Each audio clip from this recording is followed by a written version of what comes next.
네 분의 인사 말씀을 차례로 한 마디씩 듣고 시작하도록 하겠습니다.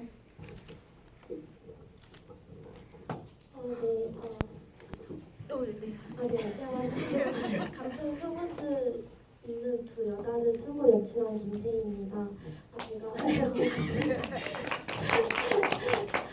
영화가 길어가지고 뭔가 한 가지 정보를 드리자면 지금 밖에 비가 오고 있습니다. 챙겨오셨나요? 네.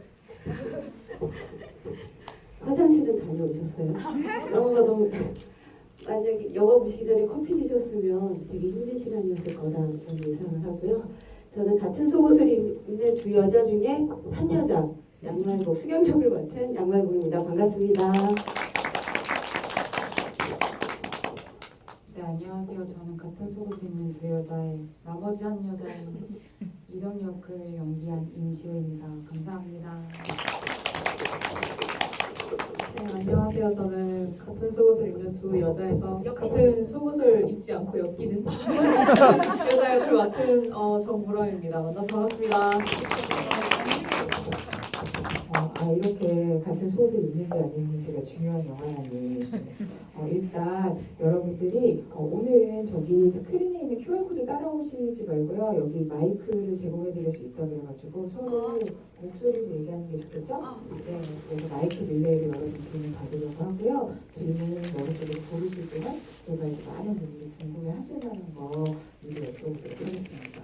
일단 저는 영화를 맨 처음에 볼 때 이 영화가 과연 어떻게 흐르는지 아까 말씀드린 대로 장여정음악의 맨 깜짝에서 약간 압도당하면서 봤는데 얼마 지나지 않아서 약간 속으로 환호를 지르고 싶은 심정이었어요. 그게 왜 그러냐면 어떤 환호였냐면 특히 수경이라는 캐릭터가 한국 여성 캐릭터를 모성의 감옥으로부터 해방하라라고 소리라도 지르는 것 같은 투사 같은 느낌이 들어가지고 그게 너무 반가웠거든요. 근데 물론 영화에서 수경이 이렇게 막 투사적인 면모만 있는 건 아니고 반드시 문제적 인물이라는 것도 짚고 넘어가지만 일단은 한국 영화를 쭉 봐온 사람으로서 수경의 그런 면모가 너무 반가웠는데 그렇다면 엄마로 규정되지 않는 수경이란 인물을 배우님은 정말 그 총체적으로 이 사람은 어떤 사람이다라고 생각하고 접근하셨는지 궁금해가지고.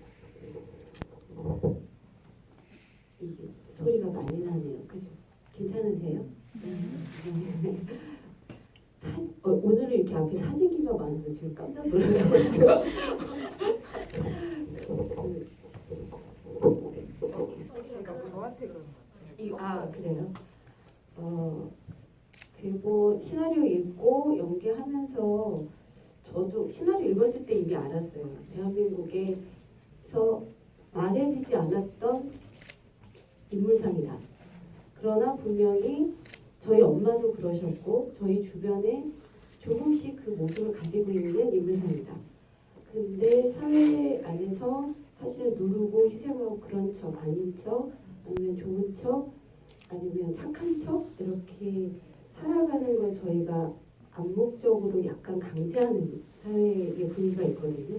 특히 엄마에게 엄마면 기대되는 어떤 그 모습이 있는데 거기서는 다 벗어나 있다. 그러니까 엄마라는 게 과연 무엇일까를 다시 생각하면서 계속 영화를 찍었던 것 같아요. 찍고 나서 관객분들하고 이렇게 만나는 GV에서 사실은 비판도 되게 인물에 대한 비판, 제 연기에 대한 거 말고요. 제 연기에 대해서는 뭐 그렇게 딱 비판은 안 하시는데 그 인물에 대한 비판은 항상 따라와요. 나쁜 여자다, 너무 철이 없다, 자기밖에 모른다. 근데 그런 질문을 들을 때마다 우리 사회가 가지고 있는 시선을 다시 한번 확인하는 듯한 엄마면 그냥 그 반대여야 하나? 이 30이 다 된 애라고 표현을 하는데 성인입니다. 같은 어른인 두 사람, 그래서 제목도 여자라고 감독님이 하신 것 같은데 그러니까 어디서부터 성인으로 자식을 봐야 하는지 그리고 어렸을 때 케어하는 방법도 어디까지가 엄마가 해야 되는 그게 다 주관적인 그 잣대가 있어서 그 부분들 내가 생각했던 우리 엄마한테 바랬던 잣대와 또 이 작품에서 수경이가 이정에게 하는 거 그리고 이정이 수경에게 바라는 거 저는 사실 이정과 비슷하거든요. 아 그렇죠. 저희 어머니가 초, 중, 고등학교 졸업식 한 번도 못 오셨어요. 왜냐면 3일하고 그 생계를 책임지고 그 혼자서 자식을 키워내느라고 너무 애쓰셨던 분이셨는데 정말 여러분 생계라는 거는 되게 큰 숙제예요. 한 인간에게 다른 문화적인 취향을 이렇게 좀 뭐라 그러지 못하게 하는 게 있어요. 그런 부분에 대해서 다시 한번 생각하게 되는 영화였던 것 같아요. 훌륭한 영화인 것 같아요. 더 이상 동감하지 않을 수 없습니다.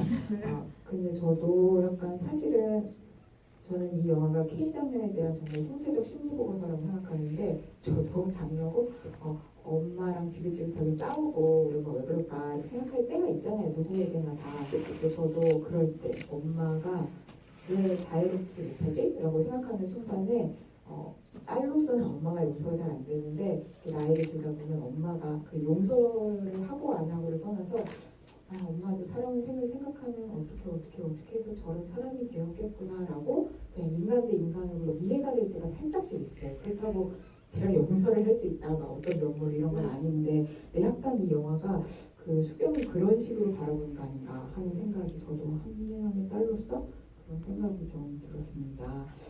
그렇다면 이 수경과 같이 사는 이정이라는 인물에게도 이걸 물어보지 않을 수 없는데 저는 그러니까 감독님에게도 여쭤보겠지만 이 영화가 단순히 수경과 이정을 가해자 대 피해자로 이렇게 단면적으로 그린 게 아니라 한 명 한 명의 되게 입체적인 인간으로 그리고 있다는 점이 놀랍다고 생각했거든요. 근데 그렇다면 이정도 물론 약간 남들보다는 가학적인 어머니 밑에서 자랐지만 그 영향을 많이 받은 사람이지만 이정 나름대로의 되게 한 명의 인간으로서 배우님도 이정은 참 이런 사람이구나 하고 느끼면서 연기를 하셨을 거 아니에요. 그래서 그걸 어떻게 이해하고 연기하셨는지 궁금해요.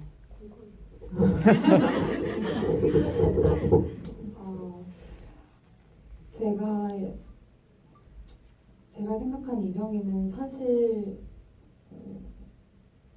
엄마한테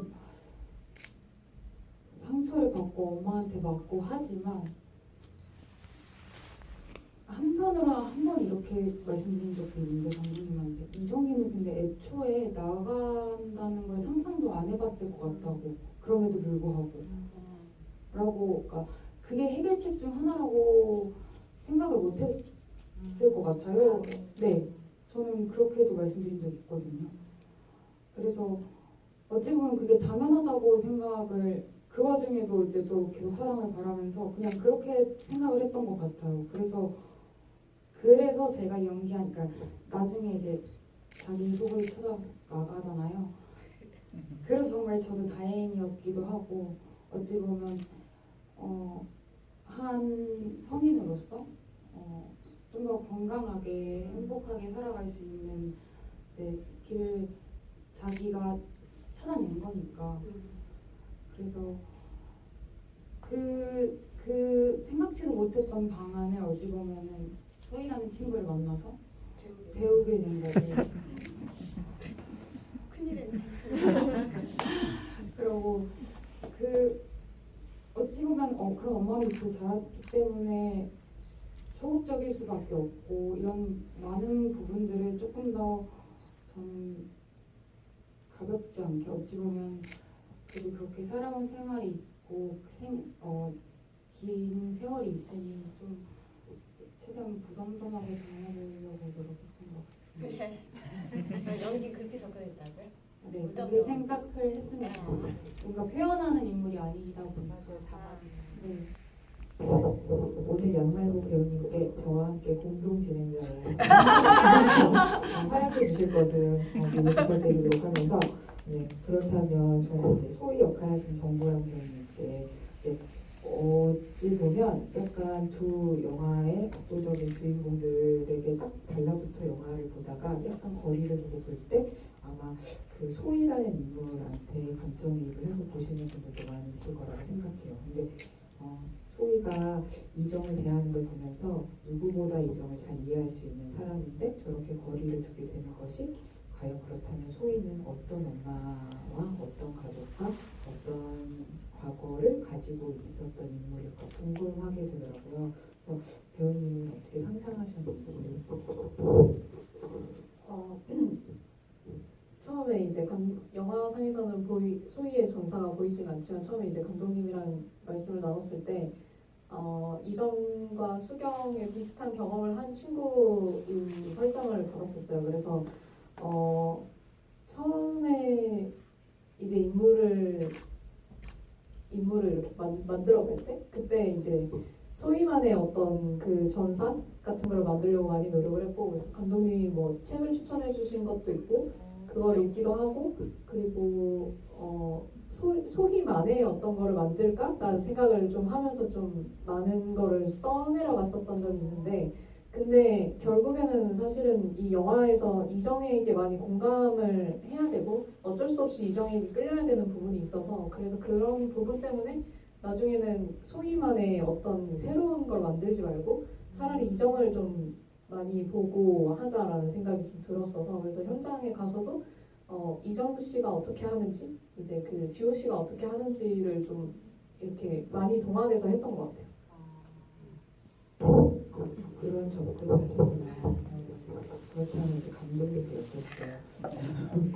네, 많은 분들이 궁금해 하시겠지만 제가 보니까 감독님이 원래 이 이야기에 이제 단초가 된 트리트먼트 같은 걸 써내려가지고 2016년인데 그때는 딸의 입장에 더 이렇게 가까운 이야기였는데 2020년에 이제 완고를 쓰게 되실 때는 제가 감탄했던 그 부분, 엄마와 딸의 관계를 보다 이제 객관적으로 거리를 둔 입장에서 살피는 이야기로 쓰셨대요. 그리고 그래서 그 이야기를 쓰실 때 엄마와 딸로 규정하지 않는 시선을 처음부터 이제 머리에 새기기 위해서 이런 제목을 두 여자라고 하는 제목을 놓고 쓰셨다고 들었거든요. 근데 그렇다면 그 크나큰 변화, 거리를 두고 두 사람을 입체적인 인물로 다 바라봐야겠다라고 하는 건 도대체 어디서 깨려 있나요?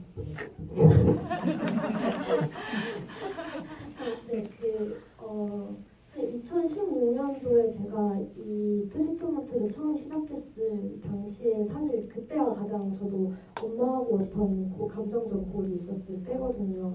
그래서 그때까지는 이제 집에서 그러니까 같이 지내면서 이 트리트먼트를 썼었고, 그 2020년도에 다시 이 트리트먼트를 꺼내서 쓸 때 그 사이 기간에 이제 그러니까 2016년도 때 쓰면서 이제 집을 나왔고요.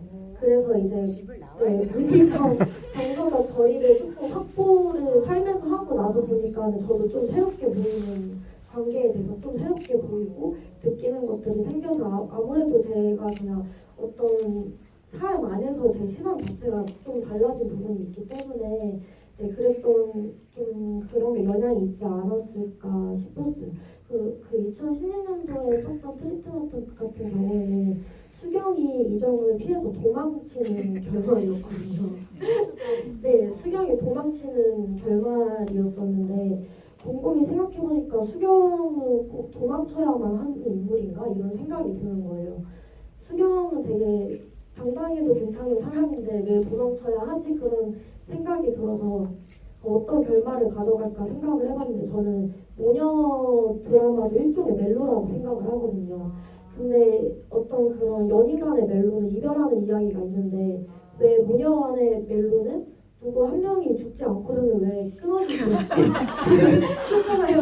모녀 이별 이야기 하면서 나도 이제 어머님이 돌아가시거나 약간 그런 식으로의 이별을 겪게 되는데 좀 다른 종류의 정말 찢어지는 그런 이별을 보이고 싶다? 그런 생각에서 내 결말이나 이렇게 새롭게 짓게 됐습니다. 누구 한 명이 죽지 않고도 건강하게 이별하는 이야기.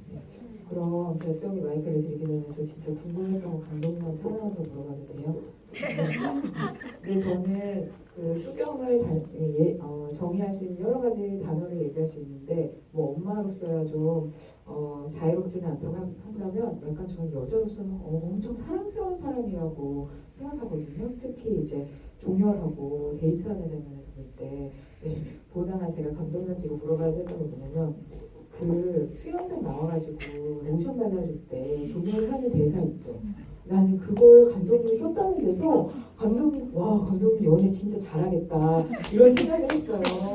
아니 제가 다시 한 번만 읽어볼게요. 아까 풀장에서 나 계속 가라앉았었잖아. 그래서 수경이 보였다 안 보였다 하는데 진짜 예쁘더라. 숨 쉬려고 올라온 게 아니라 수경이 보고 싶어서 올라왔다니까. 코도 맺고 귀도 먹먹하고 그런데 이상하게 당신이 웃으니까 나도 웃음이 나더라. 입에 물이 계속 들어가는데도 그냥 저절로 웃음이야. 아니 사람이 어떻게 이런 말을 할 수가 있어. 이 대사를 어떻게 쓰신 거예요?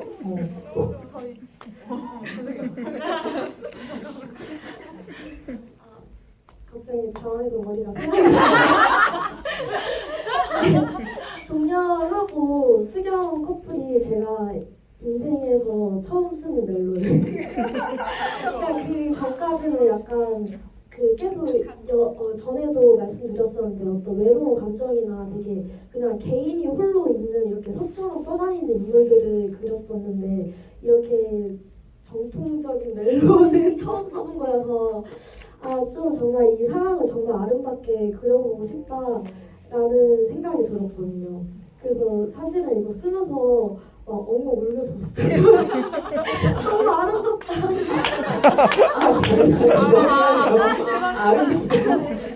정말 다른 의미에서는 이제 어떤 그런 목숨과도 같은 사랑이라는 그런 거잖아요. 숨쉬기 위해서가 아니고 정말 당신을 보기 위해서 그런. 근데 그게 쓸 때는 약간 처음 일장 대사를 썼을 때는 약간 그렇게 되게 아름다운 사랑이 하면서 막 썼는데 사실은 이게 좀 더 시간을 두고 보고 다 그 씬을 써내려가고 보고 촬영하고 나서 봤을 때 이제 동료 캐릭터가 수경한테 되게 사랑스럽고 다정하게 굴지만 그 다정한 방식으로 뭔가 강요하는 것들이 있잖아요. 그러니까 이게 손을 비벼서 되게 따뜻하게 얼굴을 감싸주는데 발음이 갑자기 그래서 감싸주는데 그게 사실은 되게 다정하고 안온하고 따뜻하게 숨을 막히게 할 수도 있는 것 같다라는 생각이 그 장면을 보면서 저는 그래서 엄청 사랑스럽게도 그리고 싶었지만 또 다른 감독님이 되게 단기간 안에 감정적 성숙이나 변화를 굉장히 잘 이루시는 스타일인가 봐요. 근데 그 말씀에 동의하면서도 저는 일단 이걸 메모를 했고 언젠가 변형해서 써먹겠다. 여러분한테 좀 권하고 싶다. 이거 얘기하면 반드시 넘어간다. 이런 얘기 하고 싶습니다. 네, 그러면 객석에 마이크를 드릴게요. 그 손들어 주신 질문자 드리고 그리고 오늘 그 영화 모티브처럼 리코더 모양으로 만든 펜이 있거든요. 그거를 질문자분들께 선물로 드리도록 하겠습니다. 질문 있으시면 부끄러워하지 마시고 손을 들어주세요. 네, 일단 뒤에서부터 내려올까요? 모자 쓰신 분께.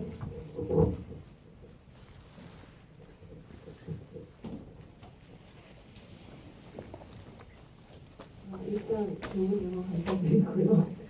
보통 한국에서 만들어지는 드라마나 영화에서는 문제적 엄마 역할은 약간 소희같이 똑똑하고 그 엄마를 문제를 해결할 수 있는 딸을 보통 대비해서 두잖아요.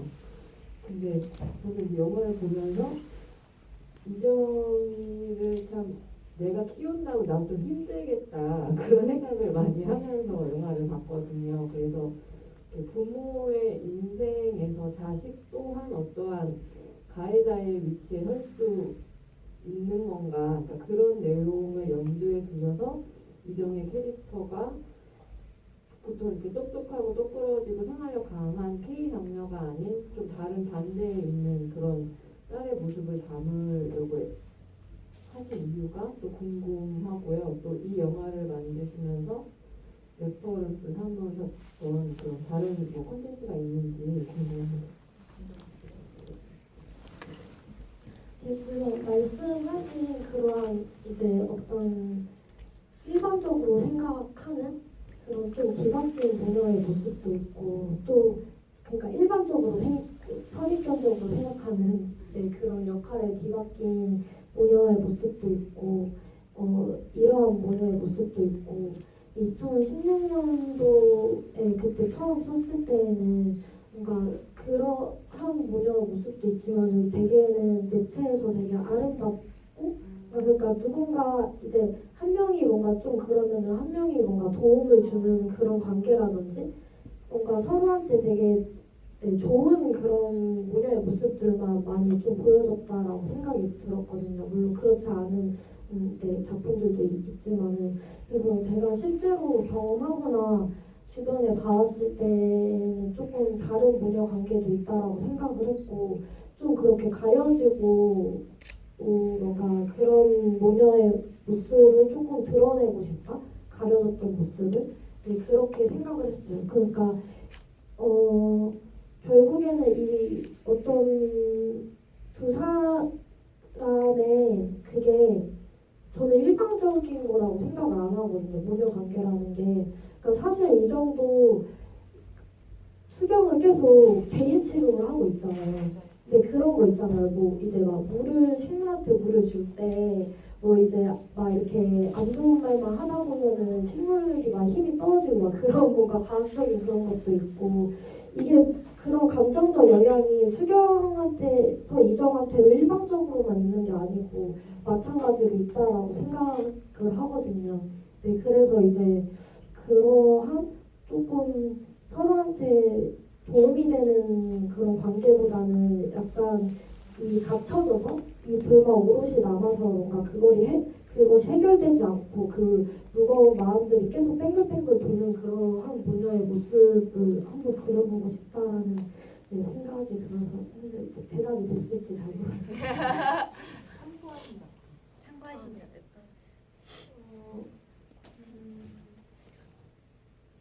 이게 레퍼런스라는 게 어떻게 말씀드려야 될지 모르겠는데 뭔가 장면적 레퍼런스라든지 톤앤 매너 고차는 약간 정서적으로 같이 나누었으면 좋겠다 하는 작품들을 조금 그 이정 같은 경우에는 그 나무 없는 산이라는 작품이 있거든요. 그게 어린 아이의 그런 좀 그런 외로운 감정을 그려낸 작품인데 이게 이정이 갖고 있었을 어떤 그런 누군가를 계속 보고 싶어 하는 마음, 곁에 누가 있으면서도 뭔가 계속 그리워하는 마음을 담고 있는 인물을 조금 연결이 될 수 있겠다라는 생각에서 이제 그 작품을 이제 한번 보시라고 얘기했었고 뭐다뭐 문소희 배우님도 아무래도 같은 전사를 지니고 있기 때문에 그런 부분들이 있었고요.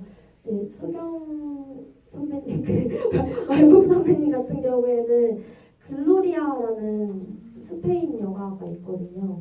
저 그 작품에서 되게 마치 종렬과 수경처럼 굉장히 애틋한 어떤 그러한 중년의 커플이 나오는데, 그러니까 되게 저는 이 작품을 통해서 중년의 어떤 사랑이 정제되고 막 되게 그런 게 아니고 진짜 열정적으로 열정을 마구마구 이렇게 뿜어내는 그러한 중년 캐릭터 커플을 보이고 싶었거든요. 그런 거에서 조금 네, 그런 거를 이제 보시면 어떠실까 이렇게 했고 네, 뭐 그거 말고 또 그냥 뭐 그래픽 노블이나 책이나 이런 것들을 네, 좀 많이 읽었어요. 그러니까 처음에 쓸 때 나는 엄마에 대해서 되게 사랑하거나 어떤 그런 마음만 있는 게 아니고 되게 분노하는 마음도 있고 뭔가 그러한 되게 각가지의 마음들이 섞여 있는데 어렸을 때부터 솔직히 조금 예민하다 유별나다 막 이런 소리를 좀 듣고 자랐어가지고 이게 나만 그렇게 느끼는 건가라는 생각에 좀 용기 있게 써내려가지 못했었거든요. 공감을 아무도 못해주실까봐. 근데 그런 책들을 좀 찾아보면서 이게 나만 느끼는 감정이 아니고 모두가 다 같이 느꼈지만은 덮어두고 숨겨두었던 감정들이구나를 좀 확인받고 나서 더 이렇게 쓸 수 있게 된 부분이에요. 이 영화가 이제 그런 역할을 하는 것 같아요. 나만 느낀 게 아니었어.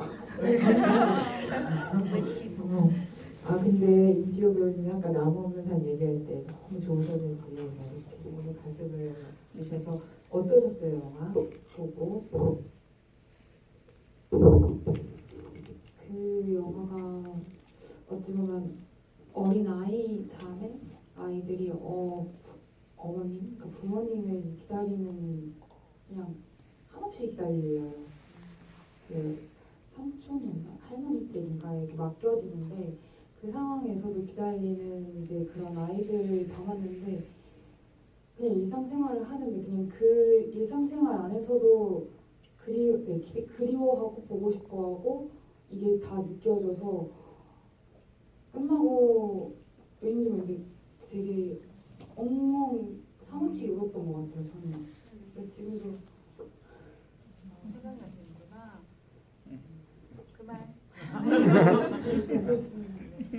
여기서 그만. 네. 그럼 다음에 아까 손주셨던 분 이렇게 주변에 힘 좋게 입으신 분이랑 안경 쓰신 분 드리고 내려오도록 하겠습니다. 영화 너무 재밌게 잘 봤고요. 저도 다른 곳에서는 보지 못했던 캐릭터들인 것 같아서 조금 더 집중을 하면서 볼 수 있었던 것 같은데 제가 드리고 싶은 질문은 이제 이 악기를 왜 리코더로 선정을 하셨을까? 그리고 마지막에 이제 수경이 악보를 보면서 연주를 하잖아요. 그래서 왜 그 곡을 선택을 하셨는지 또 다른 리코더 곡들도 많은데 이게 보통 리코더로 연주하지 않는 곡이라고 저는 생각을 해서 그 곡을 선택하신 이유가 있으신지 궁금하고요.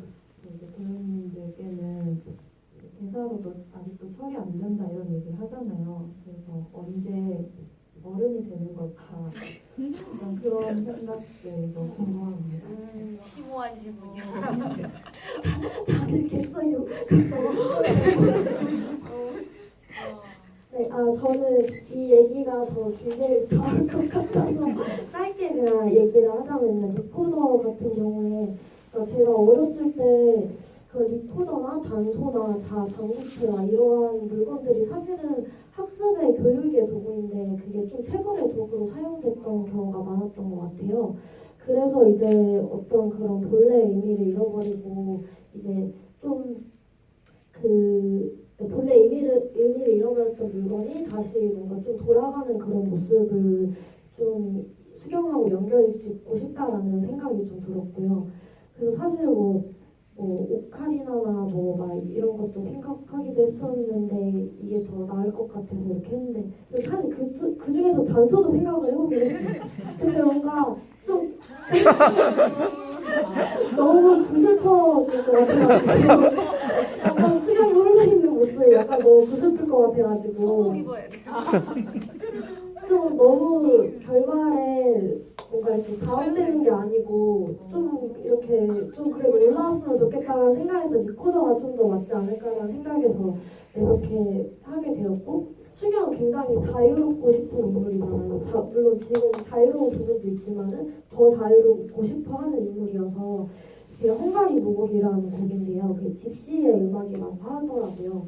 그래서 어떤 자유를 열망하면서 춤추는 그런 집시들의 모습이 저는 되게 수경하고 닮아있다라는 생각이 들어가지고 네, 저 그 굉장히 긴 연주잖아요. 근데 저게 제 정확하진 않은데 기억이 한 2테이크인가 3테이크밖에 안 갔어요. 네, 근데 그 2테이크, 3테이크가 한 번도 중간에 끊긴 적이 없고 다 완주했었어요. 근데 선배님께서 현장에서 굉장히 여유로우시거든요.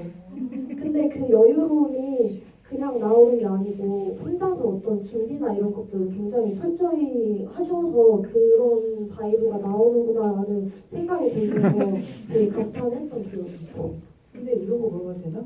리코더 실력이 너무 잘 불어도 안 되고 그렇다고 중간에 끊겨도 안 되잖아요. 네, 그래서 어디에 맞춰서 연습을 하시는지 굉장히 궁금해가지고 일단 그 악보 보기가 되게 어렵더라고요. 그러니까 다들 악보 보실 줄 아세요? 그지? 이 아마 섞여 있을 거예요. 못 보시는 분이 저 나이 또래는 더 많아요. 퍼센테이지가 훨씬 더 많고 젊은 친구분들은 모르겠는데 악보를 보고 음이 이렇게 가고 있겠구나 이러면서 계속 연습을 하고 들어서 소리를 흉내낸다는 건 더 어려운 일인 것 같아요. 왜냐면 어딜 막아야 되는지 뭐 이런 게 있어서 근데 그냥 최선을 다해서 부른 게 그거예요 사실은. 감독님이 어디 가서 일부러 못 부셨다고 원래 잘 분다 이렇게 얘기하시는데 그렇지 않아요. 아니요. 이게 맨 마지막 테이크인데요. 사실은 선배님하고 논의하다가 네, 뭐 예전에 다른 데서도 많이 얘기했지만 뭔가 좀 네, 아무튼 좀 못 풀었으 그거 서투는 걸로 이제 잡고 갔는데 첫 테이크 가운데 생각보다 너무 완벽하게 부르시는 거예요. 그래가지고 약간 조금 더 이렇게 하다가 결국에 마지막 그러니까 소통까지도 할 수 있는 분이 그래서 양말복 배우님 원래 리코더를 더 잘 잘 보는 듣는다. 걸로 거기서 얘기해. 자, 그럼 오늘 가장 철학적인 질문이 될 것 같은데 우리는 언제 철이 들고 어른이 되는 것일까에 대해서 세 분의 명답을 듣도록 하겠습니다. 거꾸로 오자. 저는 명쾌한 답은 없고요. 사실 저도 그게 제일 궁금하고 늘 살아오면서 이렇게 국가에서 이제 10대가 딱 지나자마자 바로 민증을 주잖아요. 그래서 나는 어른인 것 같은데 근데 늘 하는 선택들이 늘 실수투성이고 뒤돌아보면 후회할 선택들을 많이 하면서 살았어서 그래서 약간 TMI지만 저는 연기를 하면서 좀 삶을 배워간다고 생각을 하거든요. 그래서 아직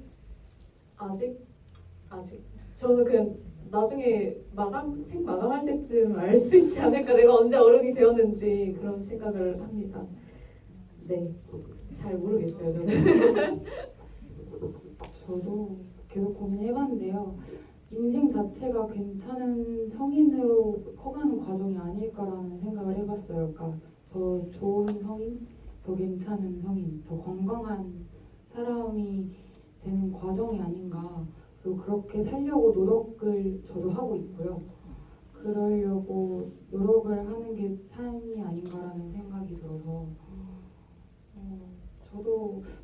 저는 제가 죽을 때까지 나 성인이야 이럴 것 같진 않아서 그냥 저는 그 과정이 있다고 생각해요. 삶이.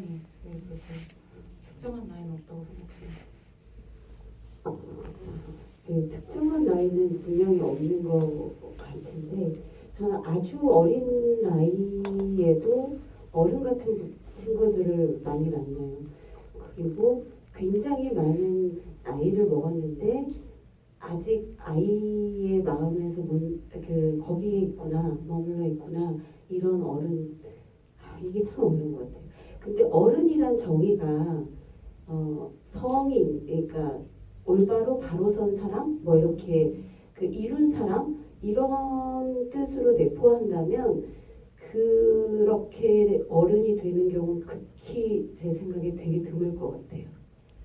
얼마나 인생에서 바르고 올바르게만 살 수 있을지 그러니까 그건 성인 마치 신과 같은 존재의 어떤 거일 텐데 그게 만약 어른이라고 여러분들이 계속 그런 어른이 돼야지 라고 생각한다면 그건 자기가 풀 수 없는 숙제를 자기한테 부여한 게 되지 않나 이런 생각이 들어요. 그래서 그냥 실수하고 모자르고 제 생각에 인척 안 할 때 그러니까 뭔가 예쁜 척, 아는 척, 가진 척 제가 많이 하는 건데 그런 척들을 좀 안 하게 될 때 어른이 되는 게 아닐까. 정말 우리가 생각하는 뭔가 내포하고 있는 어른 막연하지만 뭔가 그럴듯한 어른이 되는 게 척에서 벗어날 때가 아닐까 생각이 들고요. 그리고 좀 기대 심리가 좀 내려놓을 때 우리는 뭔가 세상에 기대를 많이 하는 것 같거든요. 영화를 볼 때도 그렇고 근데 그런 심리에서 벗어나는 거리를 둘 줄 알 때 그럴 때가 어른이 되지 않나 그런 생각을 감히 해봅니다. 얘기 안 하네. 네. 박수 아. 실감하고 못한다고 그렇게 보면 어떻게 보면 이 영화도 모든 인물들이 더 나은 어른이 되려고 발버둥치는 그런 영화라고도 할 수 있을 것 같아요. 이쪽 끝에 계신 분께 드리고 앞줄을 넘을게요. 네, 저도 영화 너무 행복하게 잘 봤습니다. 그리고 좀 사소한 질문이긴 한데 영화를 보면서 이정희가 흉기 같은 차를 처음에 몰고 나가잖아요. 약간 그냥 상식적으로 생각해봤을 때 살짝 트라우마가 될 수도 있는 차인데 처음에 몰고 나갈 때 이정이가 어떤 마음가짐이나 어떤 감정으로 차를 몰고 나갔을지가 좀 궁금했고요. 그리고 약간 영화를 보실 때 좀 촬영적으로 좀 핸들으로 찍은 것처럼 흔들리는 게 많았었는데 어떤 연출적인 의도를 담았는지가 궁금했습니다. 이전 관련된 부분은 배우님한테 여쭤보고 두 번째 질문 감독님.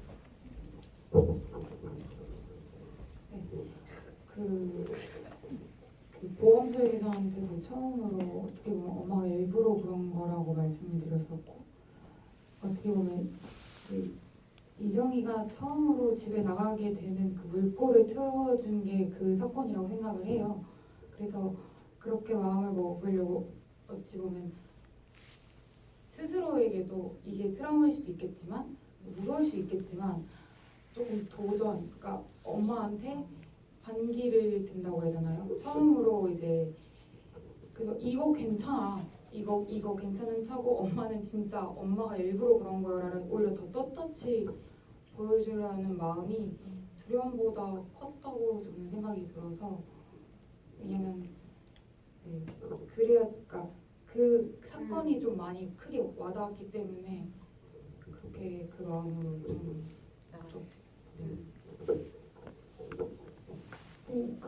핸드 기법으로 핸들드 기법을 사용한 건 맞고요. 네.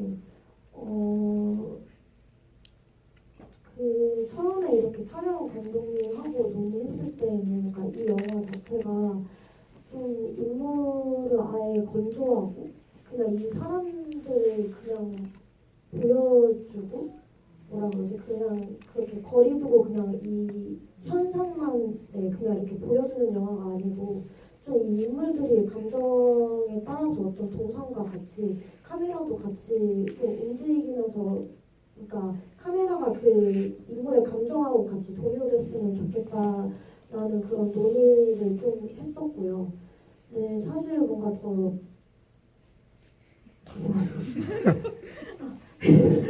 간지러우면 긁는 거예요.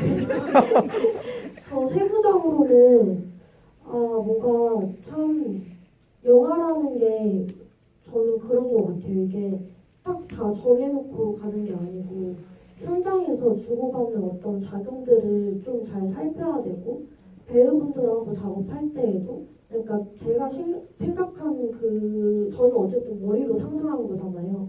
그런 감정하고 배우분들하고 실제 만났을 때 현장에서의 그것도 유연하게 좀 받아들여야 되고 그래서 사실은 뭔가 카메라 같은 경우에도 제가 뭔가 촬영 들어가기 전까지 결정을 잘 못 내렸던 것 같아요. 그러니까 그런 거리감을 어느 정도 둬야겠지. 그러니까 이정한테는 너무 제가 자기 연민 쪽으로 보고 싶지 않아서 그런 게 안 느껴졌으면 좋겠어가지고 아무래도 제가 그 입장에서 처음에 쓰기 시작한 거였기 때문에 그래서 조금 거리를 그래도 뒀으면 좋겠다라는 생각이 들기도 하면서 그렇지만은 또 이제 감정적으로는 따라가야 되고 그 수경 같은 캐릭터도 제가 사실은 그냥 뭔가 딸로 자라오면서 수경이라니까 저의 현실의 엄마 어떤 그런 엄마라는 모델을 조금 관찰자로서 어차피 본 거잖아요. 그래서 처음에 생각했던 것은 좀 그런 좀 멀리 있는 엄마를 생각을 했는데 이 영화가 균형 있게 가져가기 위해서는 또 이렇게 너무 수경이 멀리 있게 보이면 안 되고 약간 그런 거를 조금 딱 정해서 뭔가 갈 수가 없더라고요. 현장에 가서 느끼는 게 또 다른 거고 그래서 이제 좀 그러한 작용들을 조금 유연하게 받아들이기 위해서 핸들드가 좀 더 적합하겠다. 고정적으로 아예 놓여져 있고 딱 짜여진 어떤 그런 것보다 그런 생각에서 핸들드 기법을 사용한 부분이에요. 네, 연출적 측면을 잘 짚어주신 것 같고요. 여기 중간에 계신 남자분께 해주실까요? 네, 저는 영화 진짜 울먹이면서 봤는데요. 진짜로 슬펐던 거를 생각해 보면 그 어쨌건 그 수경 캐릭터한테는 어쨌건 이 남자의 로맨스가 있고 이 로맨스가 할 때 음악이 이렇게 뒷받침되면서 되게 행복한 순간들을 이렇게 묘사를 해주는 장면이 있는데 저한테는 그 이정하고 그 소희 캐릭터의 타임라인을 생각해 볼 때 그 생략된 것이 대학생 때 추억이었던 것 같아요. 20대 초반의 기억들.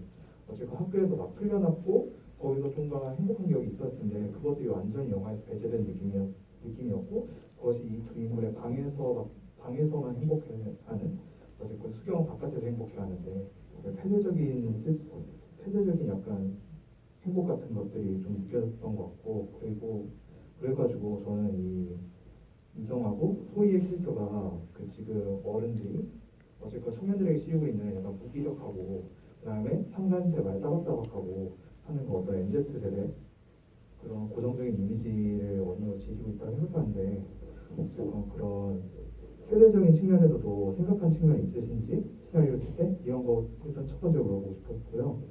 네, 두 번째로 저는 수경 캐릭터를 쓸 때는 되게 이렇게 동적인 카메라를 쓰는 데 비해서 이정 캐릭터 쓸 때 되게 정적인 카메라를 쓴다는 느낌이 받았어가지고 이런 것들의 조절은 어떻게 했는지 여쭤보고 싶었습니다. 네, 우선 앞서 그 첫 번째 질문에 대해서 얘기를 하자면요. 그러니까 제가 일단은 이정과 소희의 그런 행복한 모습을 일부러 제거하고 싶어서 했던 것은 아니고 이 영화 자체가 저는 과거로 계속 뭔가 그런 설명이나 뭔가 이런 거를 보여주는 게 아니고 어떤 한 사건을 계기로 앞으로 나아가는 이들이 어떤 선택을 하고 어떻게 움직일지 앞으로 나아가는 영화라고 생각을 해서 이들의 어떤 전에의 그런 모습들을 뭔가 플래시백이나 이런 걸로 뭔가 보이고 싶지 않아서 그렇게 했던 부분이었는데 질문을 조금 네, 그리고 그 세대적 측면이 네. 네, 그래서 이제 세대적 측면이라는 것은 제가 어떻게 말씀드려야 될지 모르겠는데 분명 있기는 한 것 같아요. 그러니까 가령 그게 어떤 영향으로 어떤 부분에 있냐면요. 이정의 어떤 그런 나이에 좀 있는 것 같아요. 그러니까 나이 설정을 할 때 수경 캐릭터 같은 경우에는 그러니까 수경의 세대 같은 경우에는 조금 더 어떤 성인으로 이렇게 인정받고 스스로 행동하는 시기가 좀 빨랐던 것 같은데 요즘에는 사실은 제 주변에도 그렇고 뭐 이제 부모님하고 물리적으로 같이 살고 이제 뭔가 이제 물리적으로나 정서적으로나 아직 분리되지 않은 분들이 제 나이 또래에도 지금 많고 저도 어느 정도 그런 부분이 있고 그게 분명 좀 세대에 따라서 다른 게 있다라고 생각을 하거든요. 그렇기 때문에 어떤 둘 사이의 어떤 문제들 이제 서로 요구하는 것들이 좀 다른 지점이 있고 네, 그 정도가 있는 것 같아요. 그리고 촬영 측면에 있어서 수경을 바라볼 때 좀 더 카메라가 동적이고 이정이 정적이다 이런 거. 그거는 수경은 빨빨거리면서 빨빨거리다고 수경을 설명할 수 있는 또 다른 단어. 그냥 이게 그냥 이 캐릭터 성 때문에 그렇게 나온 것 같아요. 이정 같은 경우에는 굉장히 좀 정적이고 어떤 감정선 자체는 마구 파동치긴 하지만 그게 어떤 표면적으로 바로 이렇게 드러나지는 않는 캐릭터잖아요. 근데 수경 캐릭터 같은 경우에는 어떤 행동이나 그런 걸로 또 뭔가 이렇게 나오기도 하고 많이 움직이기도 하고 부지런하고 네, 아무튼 그런 캐릭터 성질이 어떤 그러한 카메라의 움직임하고 영향이 있지 않았을까 생각이 들어요. 근데 여기서 저는 이정하고 소희가 방에서 나누는 잠깐의 그런 어떤 교감 같은 게 저한테는 짧지만 되게 애틋하게 다가왔는데 제가 영화를 다시 보면서 느낀 게 사실 그 문 안에 소희가 그 이정을 드리는 게 사실 누굴 함부로 자기 삶의 영역에 들이지 않기로 결심을 한 사람이잖아요. 소희는. 근데 맥주예요? 하면서 이제 드리는 게 엄청난 용기였겠다라는 생각이 들었어요. 소희한테. 그래서 약간 그걸 여쭤보고 싶었거든요. 오늘. 용기였는지요? 그러니까 엄청난 크게 용기였을 것 같아가지고 소희의 그 마음이 막 엄청난 용기 얘기까지는 아니었던 것 같고 저는 소희가 어쩔 수 없이 이정한테 끌리는 인물이라서 그래서 그냥 자기도 모르게 나간 말이라고 조금 생각을 했었어요. 네. 그래서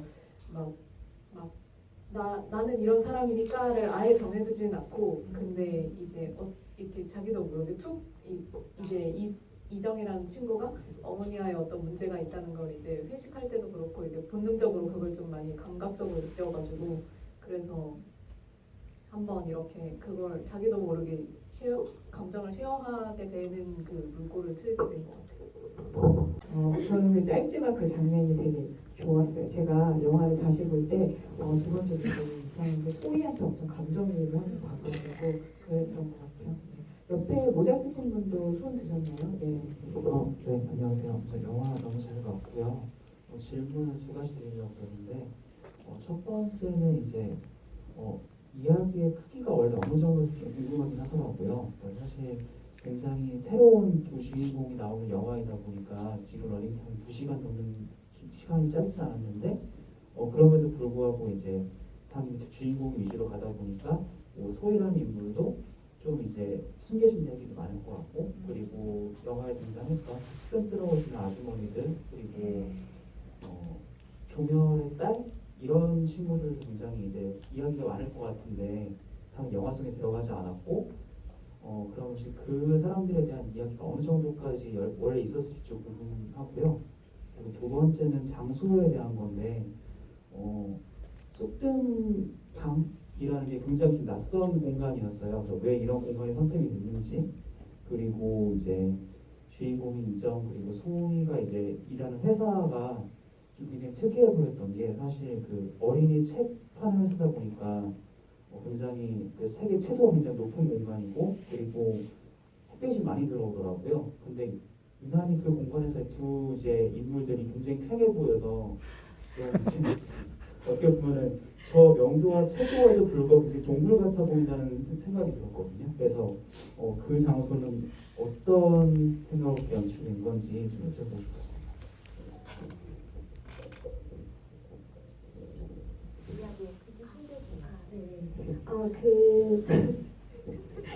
죄송합니다. 네. 그 이야기의 크기는 이게 물론 첫 번째 가편집이 그냥 액션부터 컷까지 그냥 쭉 다 붙여놨던 거거든요. 그래서 처음에는 3시간 40분인가 이렇게 나왔었는데 네, 많이 줄어든 부분이 있고요.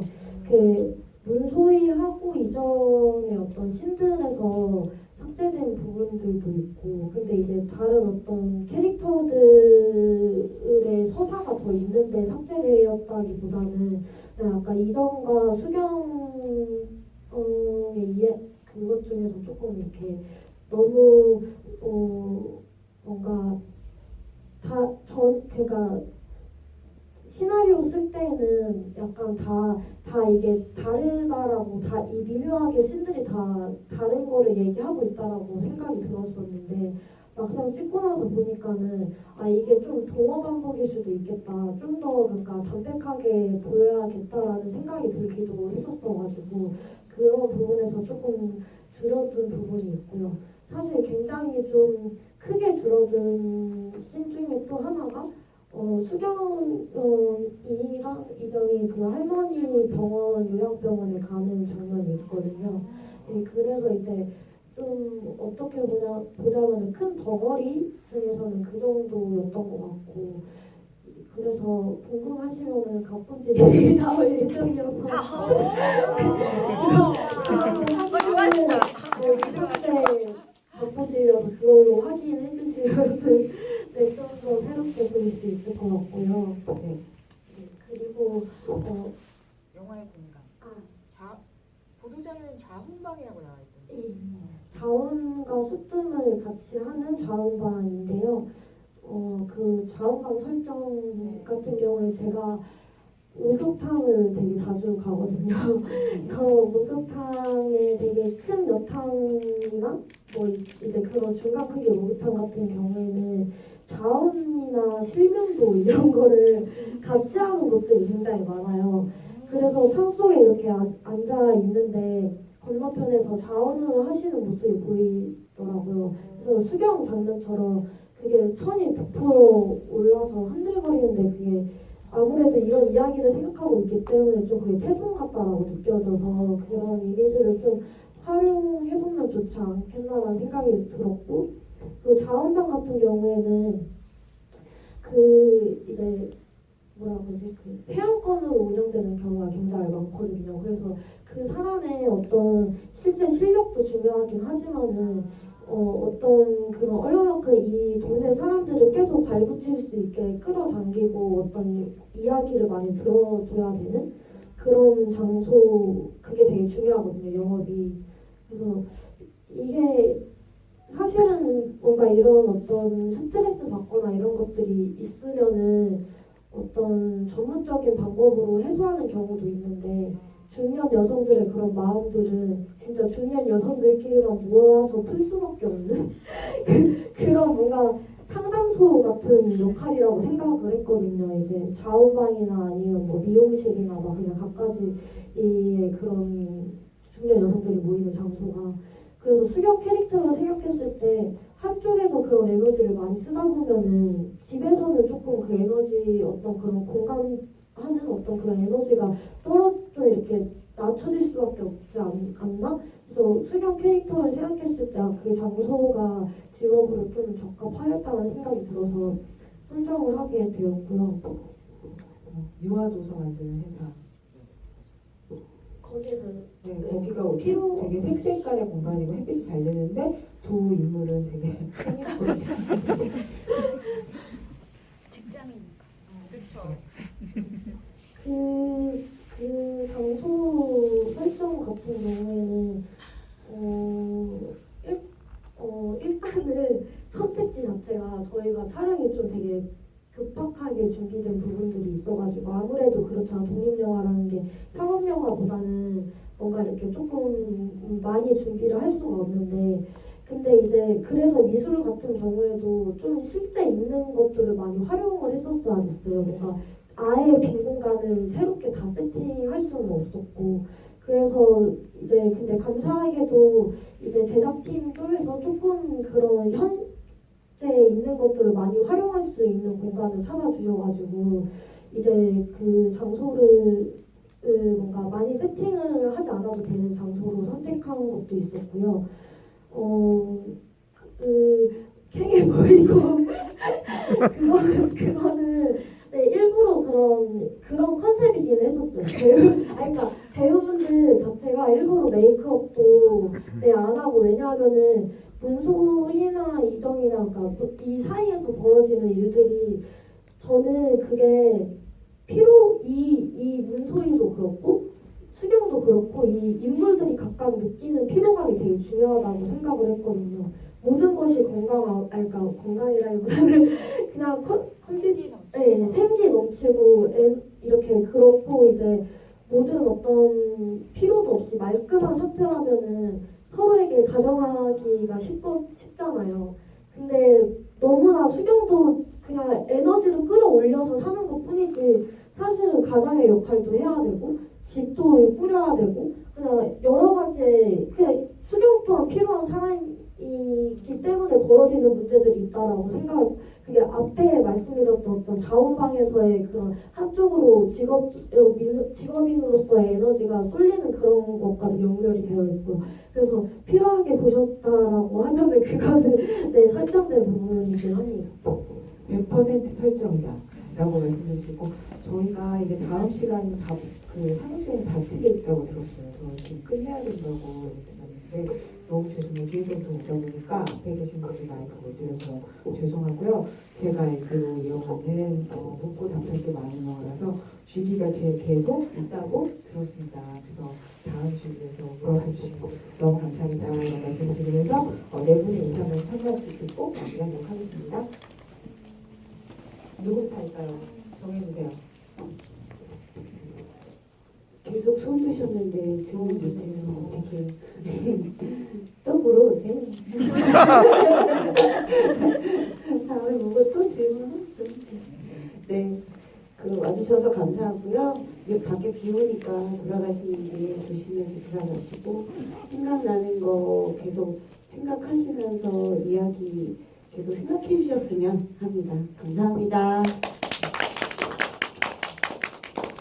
네, 이렇게 긴 시간 동안 앉아 계셔서 정말 감사하고요.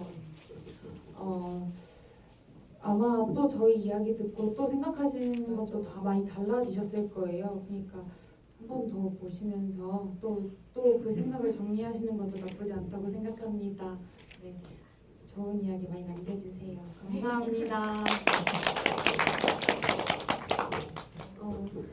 뭔가 지우이를 했을 때 이제 그 같이 보신 분들이 질문이 많다는 거는 이제 하고 싶은 이야기가 많다는 걸로 이제 느껴져가지고 그래서